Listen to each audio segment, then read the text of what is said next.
Tangan gini, tangan gitu ya. Coba sepatunya dibuka dulu, sepatu. Sadar nggak kalau sekarang sedang di hipnotis? Nggak sadar.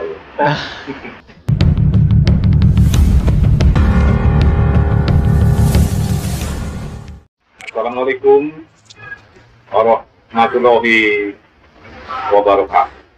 Waalaikumsalam warahmatullahi. Selamat malam pemirsa.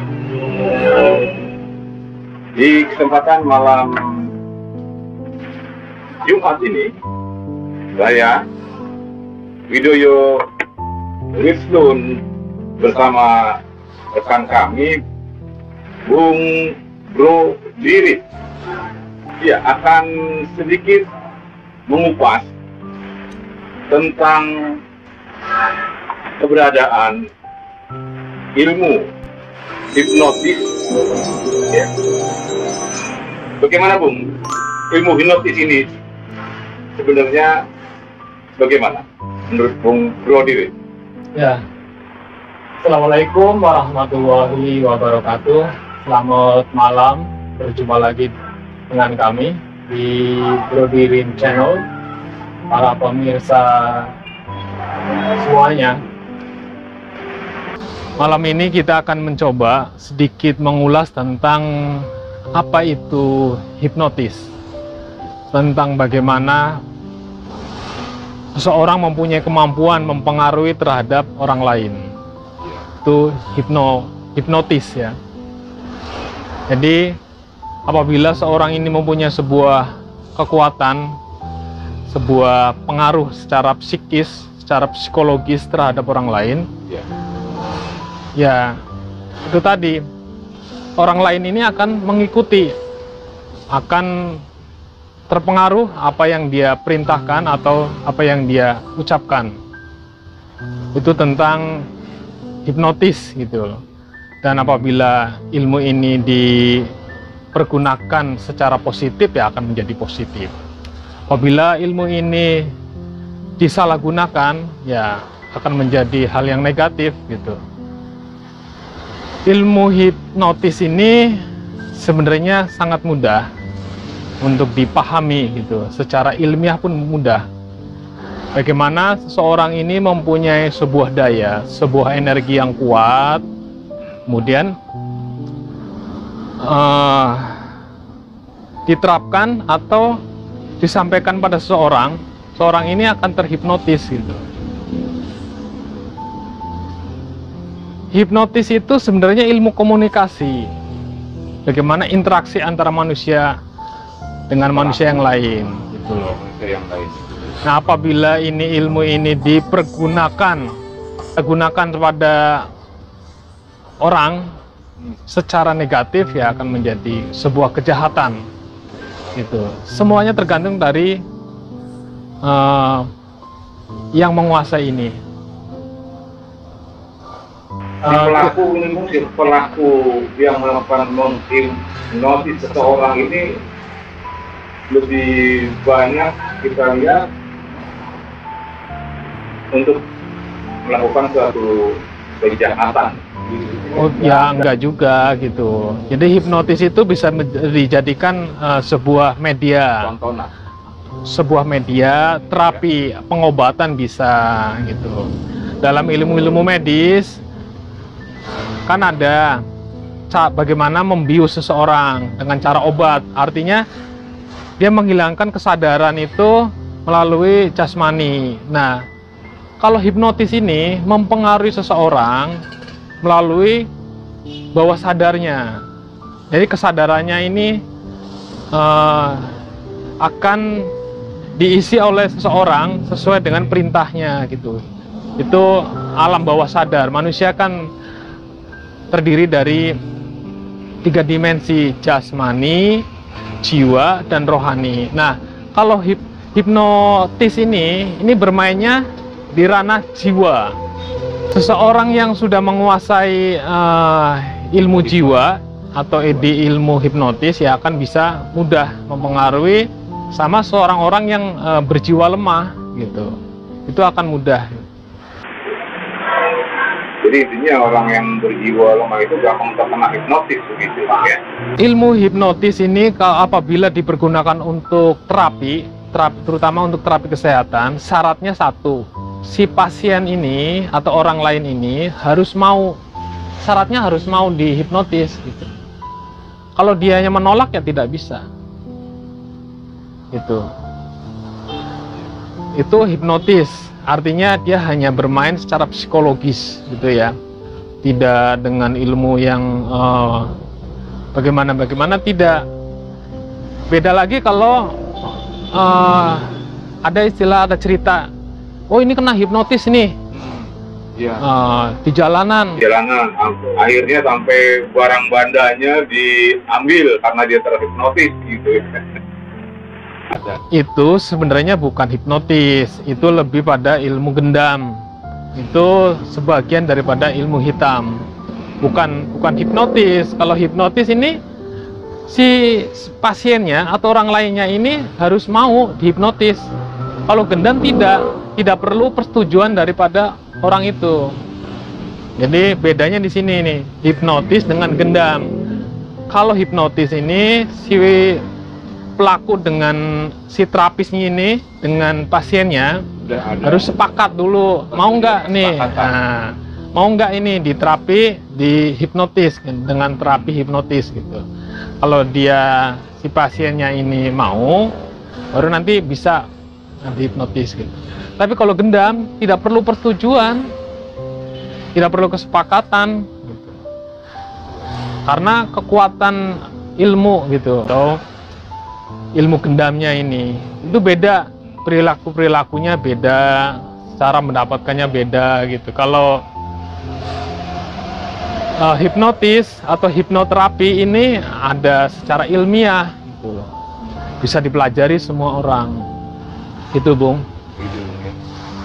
Jadi ilmu hipnotis ini banyak juga dilakukan untuk suatu hal-hal yang positif ya, Bung ya. Iya.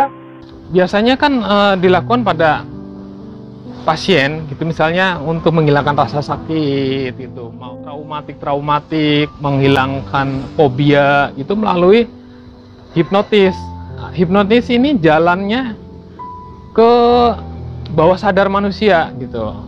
Jadi apabila seorang ini bisa masuk ke alam bawah sadar seseorang, maka bisa disusupin gitu loh.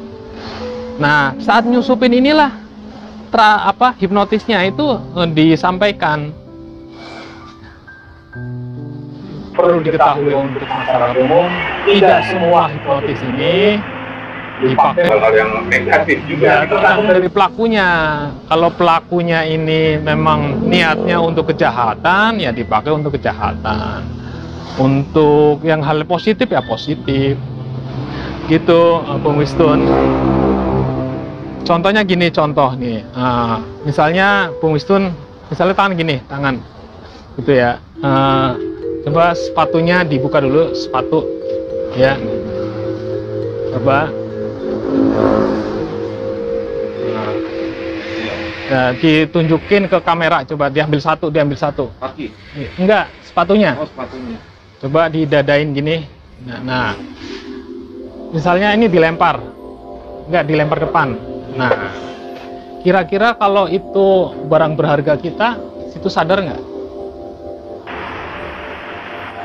Sadar nggak kalau sekarang sedang di hipnotis? Nggak sadar.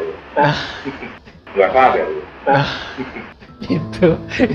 itu salah satunya gitu. Coba ambil lagi lah.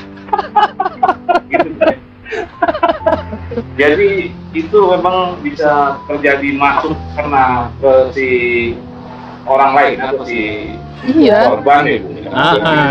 Jadi dia lagi di luar kesadaran. Di luar kesadaran akan ngikutin gitu. Coba. Otomatis kan dia jadi kayak kesadarannya hilang atau terbawa. Nah, tadi merasa hilang nggak? Nurut aja gitu. Kok bisa nurut gitu? Suruh dada, suruh gini, suruh buka sepatu. Padahal itu padahal sadar ya. Ya, karena sadar, tapi kan nggak sadar.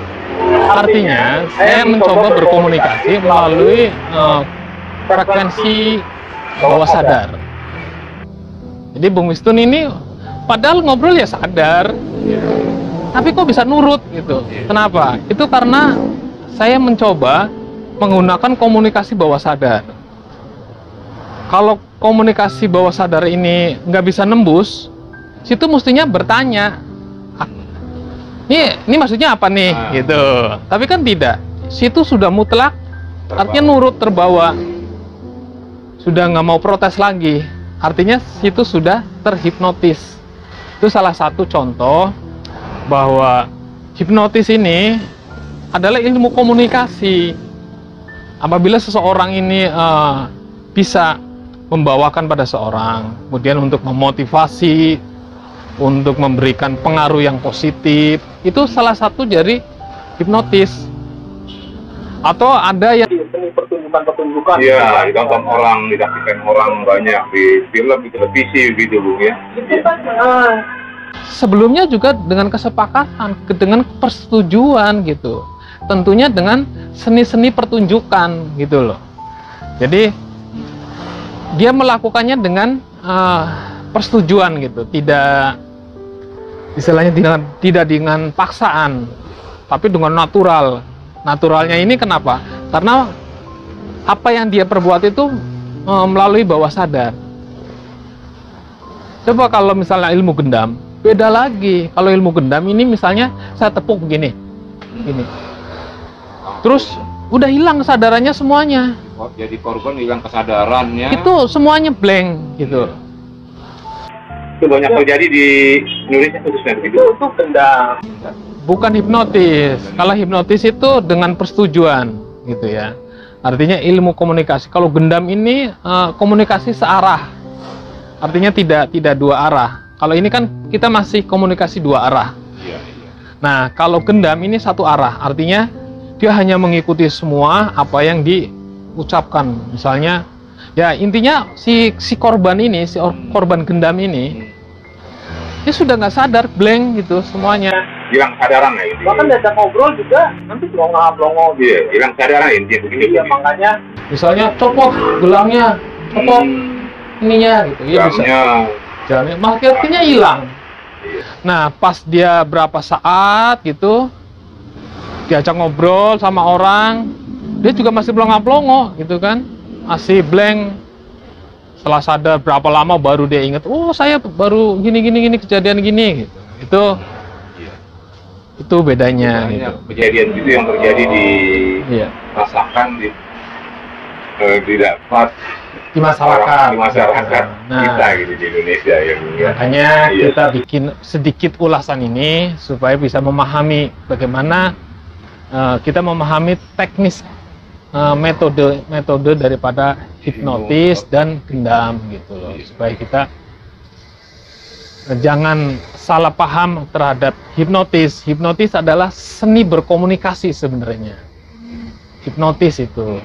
Tapi kalau komunikasi biasa itu masih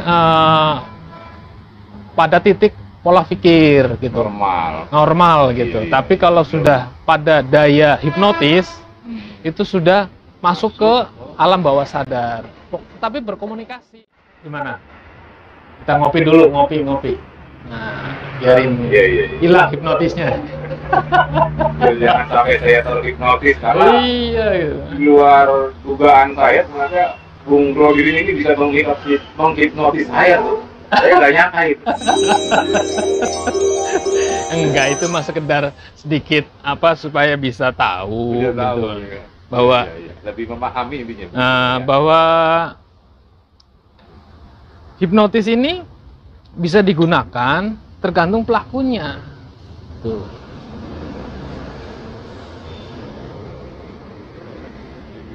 Kalau si pelaku ini memang berniat jahat, ya akan menjadi sebuah kejahatan. Apabila si pelaku ini memang untuk niatnya untuk hal-hal yang positif, akan menjadi positif. Gitu.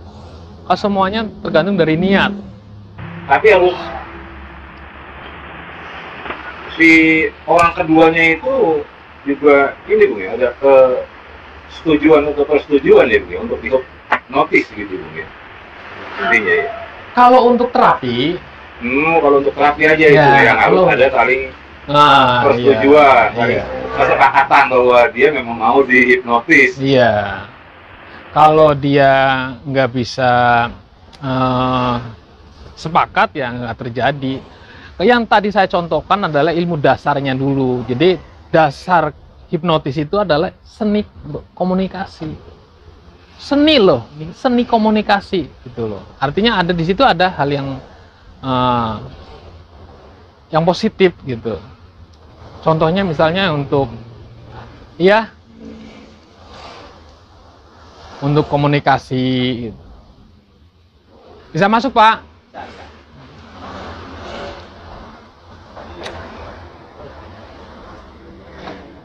Tadi nggak sadar ya? Iya. Sadar nggak sadar, Bu. Kadang-kadang ya begitu. Kalau serius bicara, jadi ada juga sedikit orang tingkat kesadaran mungkin berkurang gitu, bukannya nggak sadar. Iya, sebenarnya di tengah kita lagi sadar. berkurang kesadaran, mungkin kita jadi ada. Makanya semuanya bersumber pada kesadaran gitu loh. Seorang itu kan. Iya. Jadi kadang kita secara logika, secara pikiran ya sadar gitu loh. Tapi saat kesadarannya itu justru nggak sadar. Apa artinya tuh? Artinya kurang waspada gitu. Apabila orang waspada ini, orang ada daya tahan gitu, ada pertahanan misalnya. Kontrol dirinya. Nah, harus ada kontrol. Misalnya ada hal-hal yang aneh gitu, itu harus ditolak. Kayak tadi itu sebenarnya kan nggak ada hubungannya. Kenapa saya suruh buka sepatu nurut, suruh tangannya dada-dada nurut? Itu karena situ sedang terhipnotis ke saya secara tidak langsung. Situ sudah membuka semua kesadarannya. Nah, itu, Bung. Jadi bisa begitu, Bung ya. Padahal Bung Godin ini tidak memiliki ilmu hipnotis begitu, Bung ya. Tapi dari kita dialog dua arah, orang bisa menghipnotis gitu. Kesannya begitu, Bung.